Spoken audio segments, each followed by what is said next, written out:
Hey guys, welcome to Concordia Jedi. I'm Asher.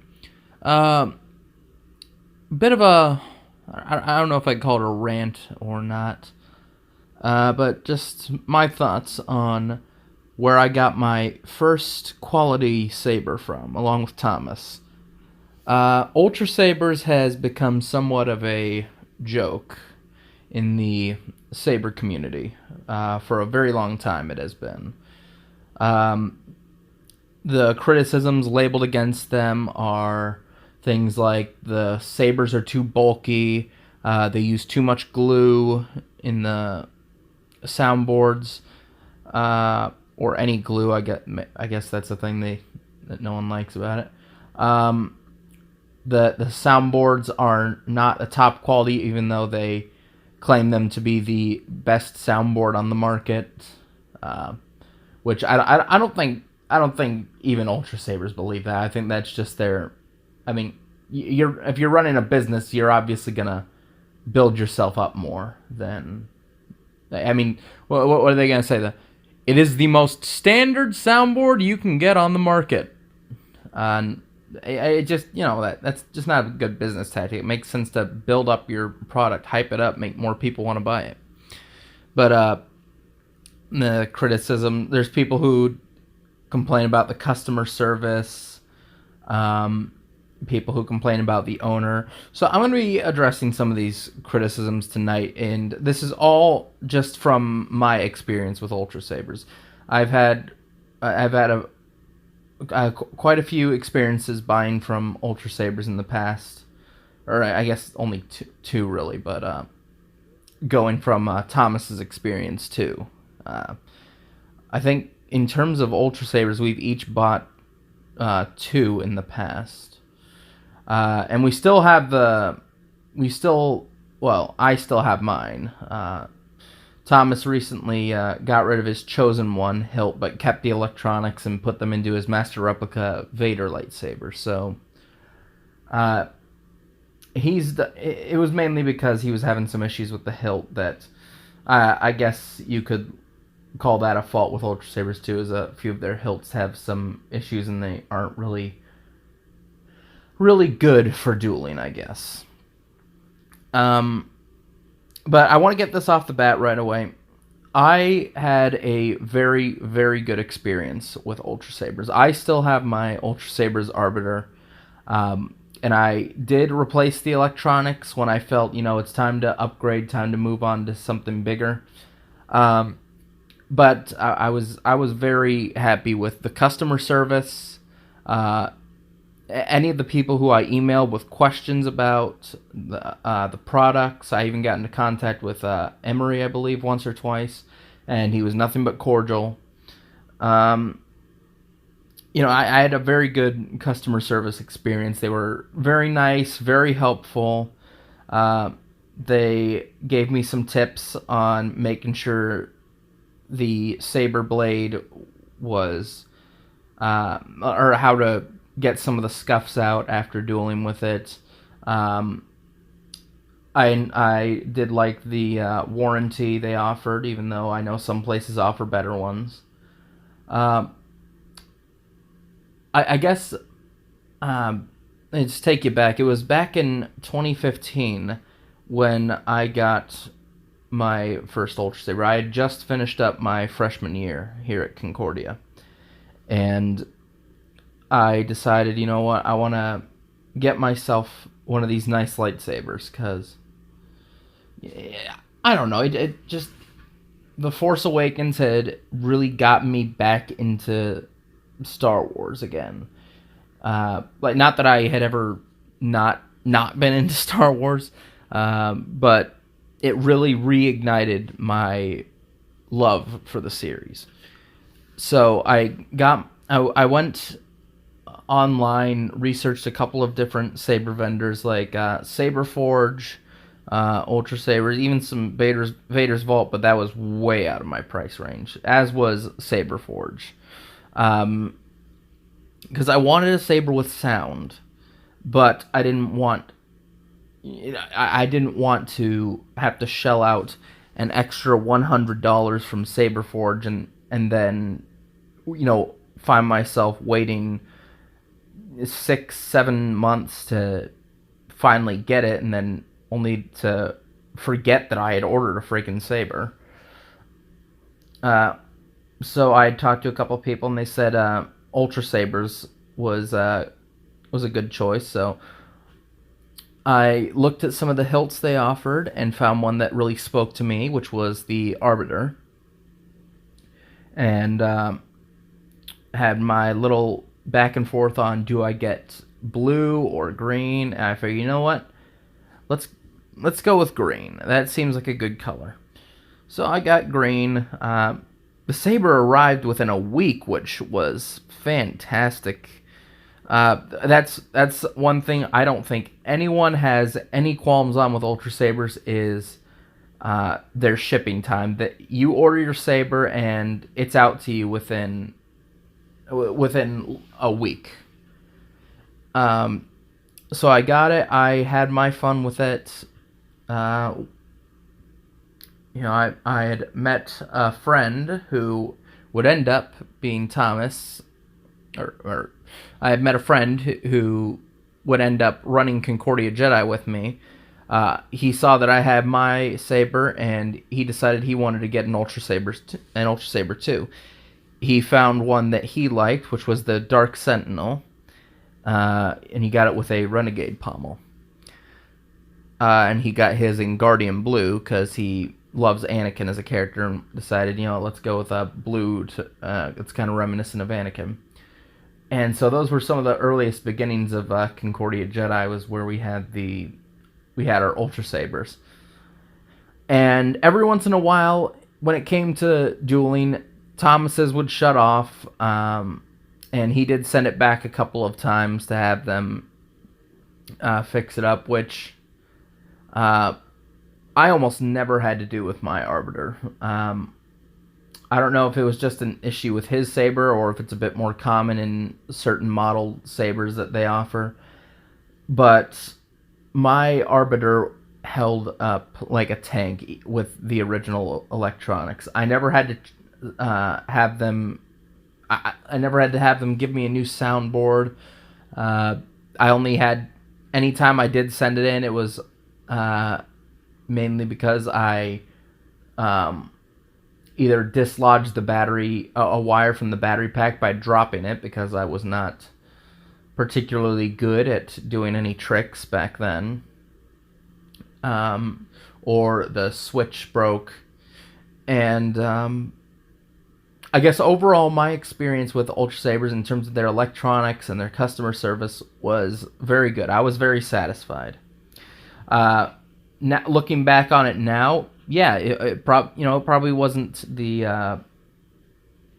I probably could have saved up and gotten something better, like a Vader's Vault or a custom-made saber, but quite honestly, I didn't have the money for that. I didn't want to shell out the extra money for it, and I was happy. I was very happy with my Arbiter. But when the time did come where we decided, you know what, let's either get a new saber. Let's each, Thomas and I were talking, we're like, let's either each get a Vader's Vault Brawler, or we'll upgrade the electronics in our current sabers. That was his chosen one in my Arbiter. And we figured, you know what, the wait time on Vader's Vault is, insane, and the price is more than if we were to just get Nano Biscotti V4s and have them installed into our sabers. And so that's what we did instead. And now his Nano Biscotti is in his Master Replicas Vader, which is holding up already much better than the Chosen One hilt.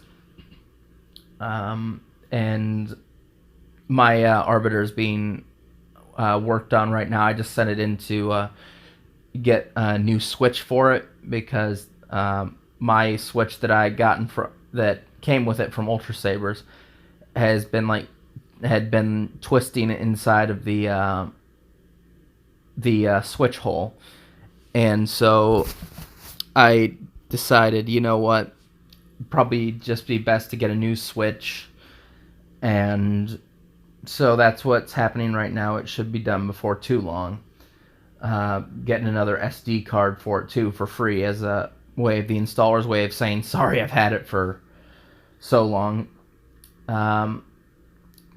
But that's been my experience with Ultrasabers. I fell in love with the Ultrasabers Arbiter hilt, and I still have the same LED in my Ultrasaber, the Consular Green. Although I don't know if it's I don't know if it's just because I have a rechargeable battery now and higher end electronics, but the LED seems way brighter now than it ever did when I just had it with the AAA batteries from Ultrasabers. It's fantastic. I still very much love the hilt design, even if it is a bigger hilt. But honestly, that doesn't bother me much because one, I'm gonna be getting another pommel for it that I can switch out whenever I want. That'll bring the size down by an inch or two. And quite honestly, it's because the hilt is just so lightweight. It's still very nice to swing around. It's a 14-inch hilt, so and for as big as it is, I can still fight one-handed with it. It's very comfortable to use. So if anyone were to ask me to recommend a saber from Ultrasabers to them, I would say I'd recommend the Arbiter. But that's been my experience. Ever since joining several saber groups on Facebook, I've learned just how much of a, for lack of a better word, pariah Ultrasabers has become in the saber community. You see all these jokes, people like they'll post pictures of huge quartz crystals that get pulled out of mines and say, hey, look, it's a crystal that can fit into an Ultrasaber, or giant pipes being used to build sewage systems, like look, new Ultrasabers hilt. And quite honestly, those jokes just kind of bug me because I see them all the time, and anytime I say, oh yeah, real funny, you're so original, they say, oh, it's just a joke, what are you, a fanboy? And I'm thinking, no, I just see at least one of these jokes every single day on one of these groups, and it's gotten old. It's not funny. But that's neither here nor there. So digging deeper into the issue, I found some issues that people seem to have with Ultrasabers. So I'm going to run through a couple of them right here. One of them is that the hilts are too big and bulky. And to this, I would say it is a very mixed bag on what you mean by big and bulky. Of course, if you go with a Vader's Vault hilt, you're going to get a very slim, thin hilt that feels very comfortable in the hand. But Ultrasabers also offers quite a few very nice slim hilts, particularly their original designs, like the Aeon, the Sentinel, the Dominix.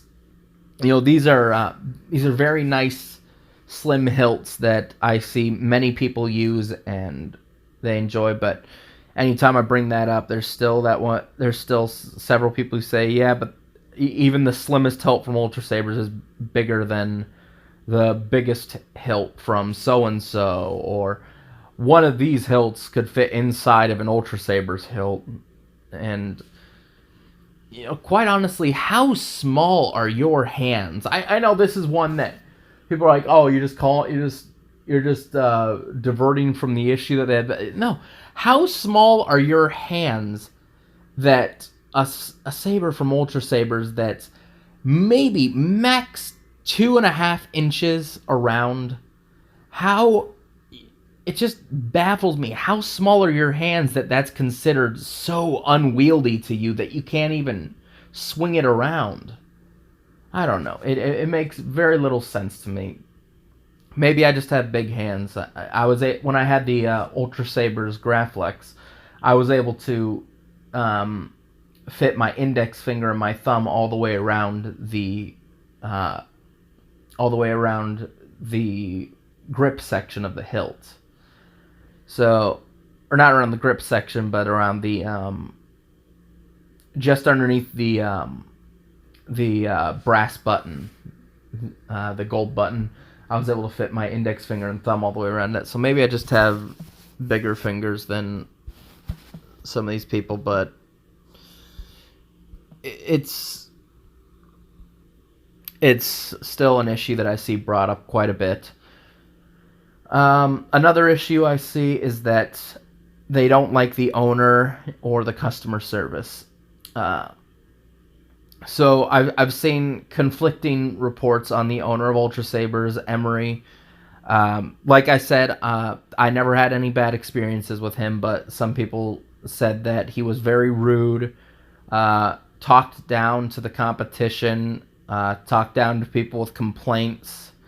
There were some issues that they said you were only allowed to post a review on the website if it was a 5-star review.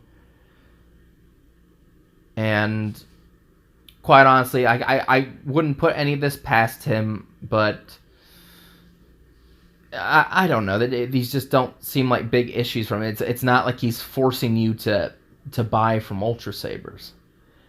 If you do your research, if you go and you do your research, you can see that Ultrasabers offers a relatively inexpensive saber that's pretty good for dueling and tricks. They're not trying to sell you.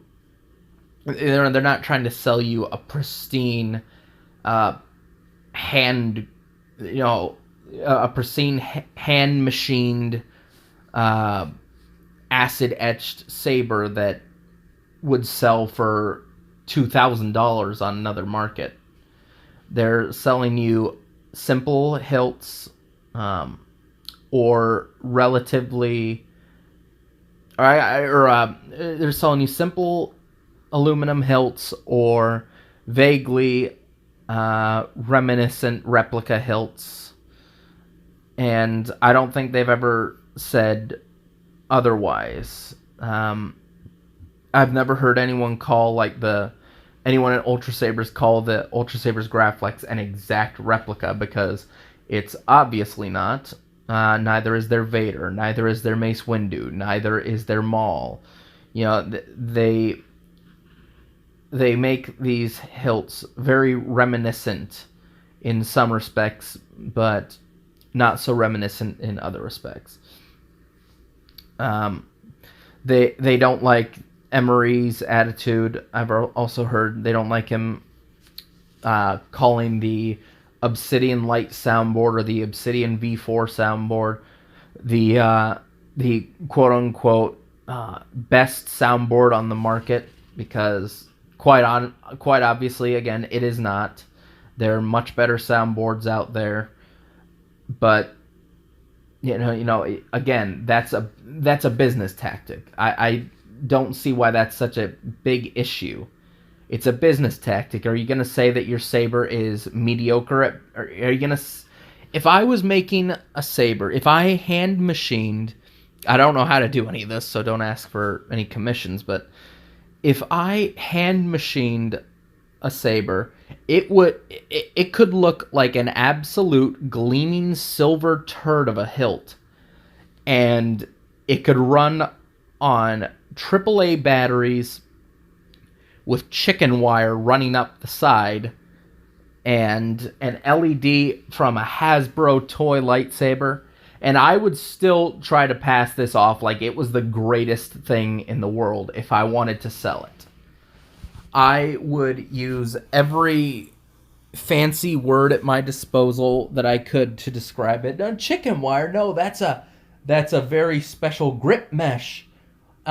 Cheap LED, no, that's a that's a low wattage LED so as not to hurt your eyes. What is that? That's a pebble, or that's a stone instead of a speaker. No, that's just that's a retro speaker. Really gives you that grunty saber sound. I would defend this thing more than I have defended more than I defend Dude, Where's My Car, which, real quick side note, I know that is by all means a pretty terrible film, but I just cannot bring myself to hate it. Okay, anyway, like I said, saying that your saber is way better than it is, or your soundboard, or your merchandise, it's a business tactic.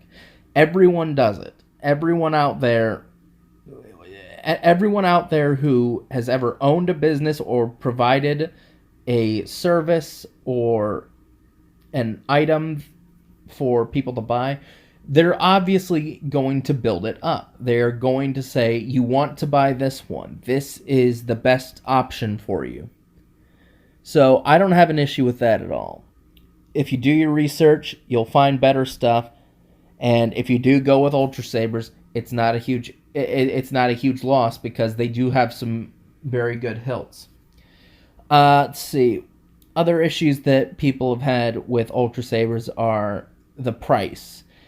They say that they charge you for everything. And even then, I look at I've compared Ultrasabers and Saberforge, and the prices are very, very close when it comes to the apprentice sabers from Saberforge, and really any of the sabers from Ultrasabers.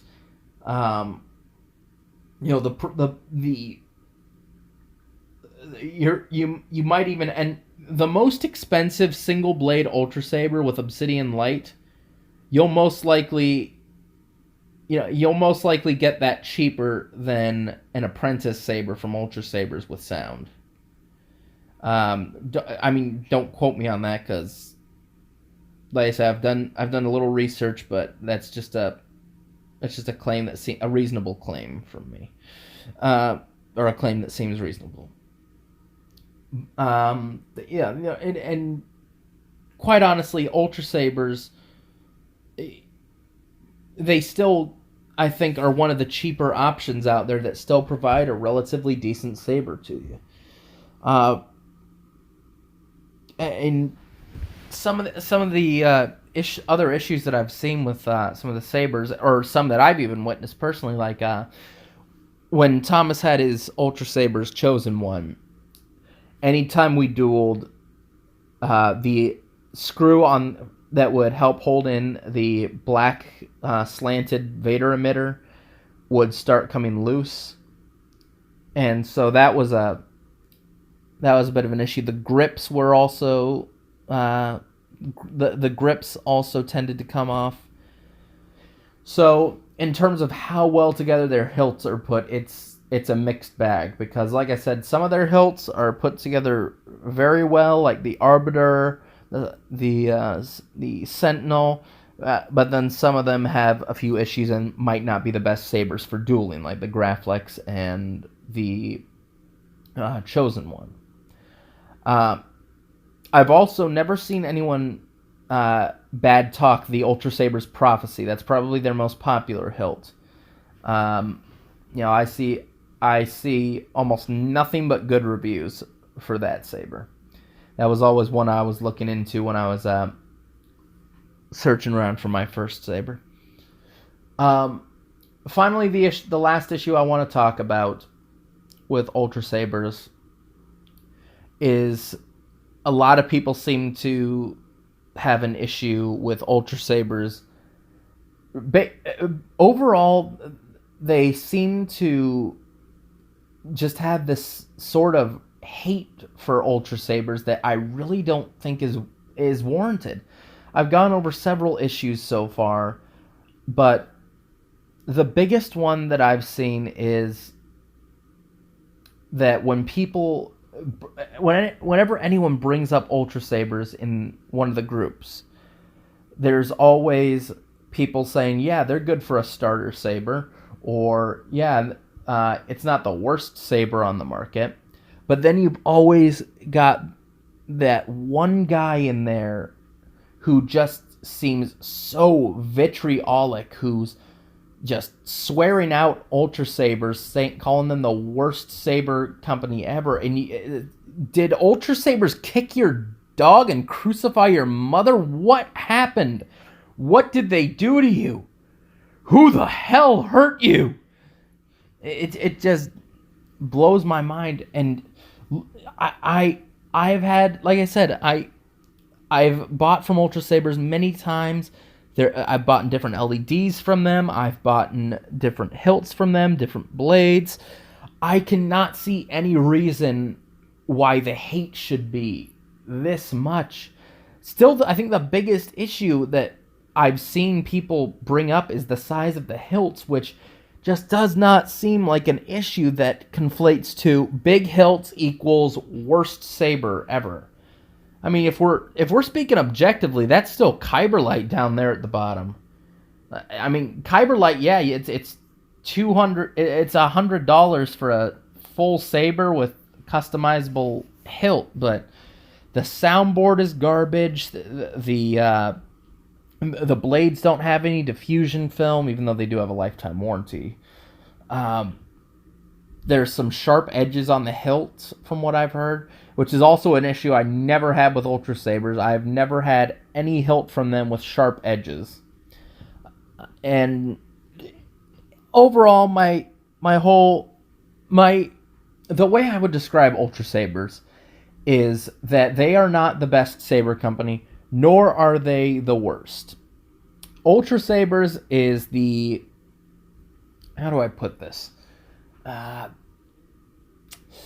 Ultrasabers is the hot dog of lightsaber companies. There's worse things you could eat than a hot dog, and there's better things you can eat than a hot dog. I mean, yeah, you'd rather have a nice porterhouse steak than a hot dog, but I'm pretty sure you would rather have a hot dog than a turd on a bun. It all comes down, I think, to what is your budget, what is your perspective, how big are your hands, and are you willing to take the saber for what it is?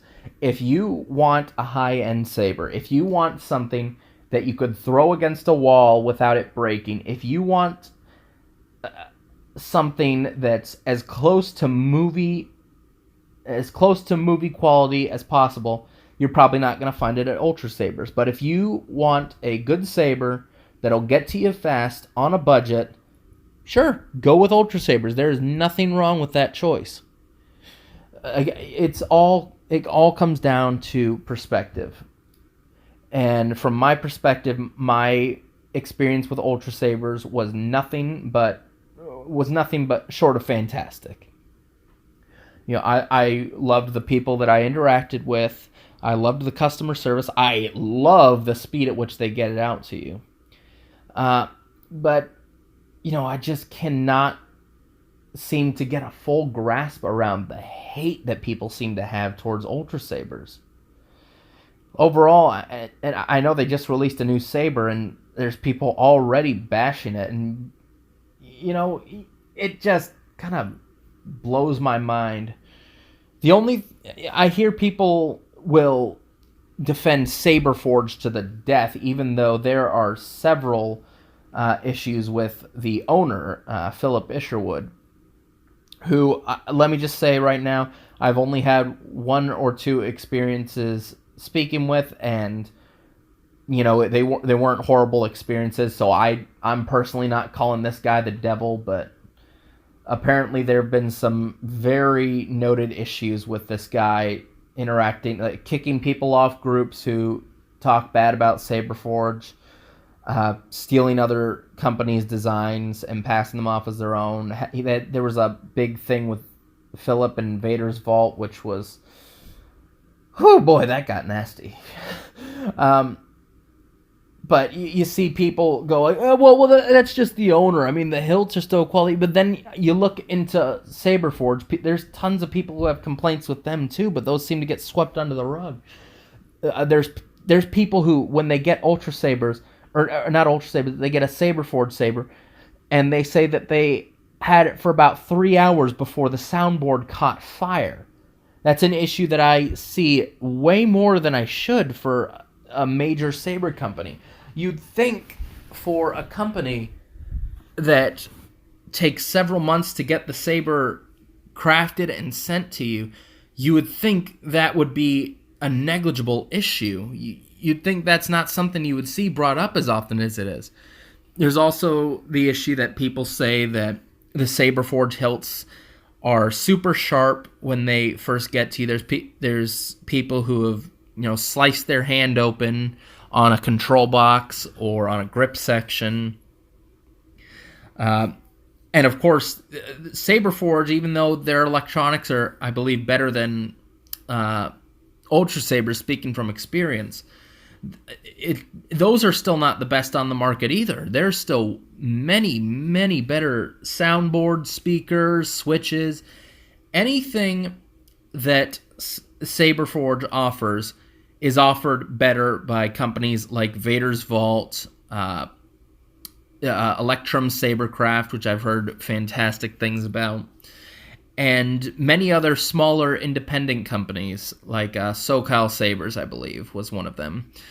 You'll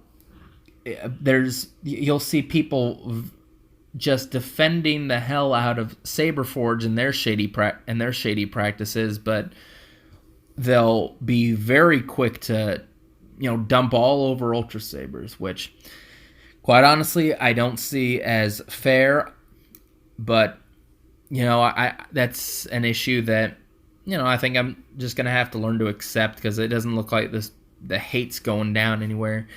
And if you had a terrible experience with Ultrasabers and you'll never buy from them again, I feel like I want you to feel like you can share that in the comments with me. I'm not gonna bash you for it. I've spoken to many people who had some poor experiences with Ultrasabers. I think Thomas had a worse experience with Ultrasabers than I did, even though he doesn't hold any hate for the company. I think it all comes down to individual experiences. What is your budget, and what are you looking for? For me, Ultrasabers at the time was exactly what I was looking for. Anyway, this has been a 32-minute video. So this is just a little rant that I had to get out here.